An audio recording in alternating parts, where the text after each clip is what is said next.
রাজধানীর পুরনো ঢাকায় ব্যবসা করতেন ভারতীয় নাগরিক জামিল আহমেদ। তবে বিয়ে করেছেন বাংলাদেশে। রহমতগঞ্জে স্কাই এশিয়া গাম ও ট্যাপ নামে একটি প্রতিষ্ঠান পরিচালনা করতেন তিনি।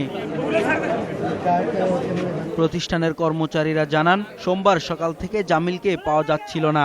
কয়েকবার ফোনে চেষ্টা করার পর না পেয়ে বাসায় গিয়ে জামিলের গলাকাটা লাশ দেখতে পান তারা। পরে পুলিশ গিয়ে লাশ উদ্ধারের পাশাপাশি মৌসুমী ও তার 2 সহযোগীকে আটক করে। আমরা বলতেছি যে থানায় জিডি করে চলেন, না থানায় জিডি করুন না। উনি আবার ওনার শাশুড়ি আবার একটু পরে আমরা একটু কারখানাতে বেড়ে গেছি, মেয়েরে বলতেছে যে মা জিডি করতে দিস না, জিডিটা থামা, যদি জিডি করতে যায় তাহলে আমরা ফাইসা যাবো।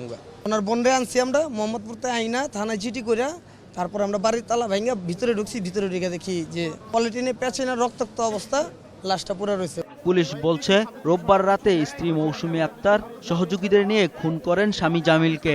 অন্য যুবকের সাথে অনৈতিক সম্পর্ক থাকায় স্বামীকে খুন করেছেন তিনি। প্রাথমিক জিজ্ঞাসাবাদে আটককৃতরা হত্যায় জড়িত থাকার কথা স্বীকার করেছে। বিষয়গুলো আরো বিস্তারিত তদন্ত করব। আমাদের তদন্তে আরো ক্লিয়ার হবে যে এর সাথে আরো কিছু জড়িত আছে। এ ঘটনায় মৌসুমী ও তার সহযোগীদের নামে মামলা দায়েরের কথা জানিয়েছে পুলিশ। রাসেল খান, 21 টেলিভিশন, ঢাকা।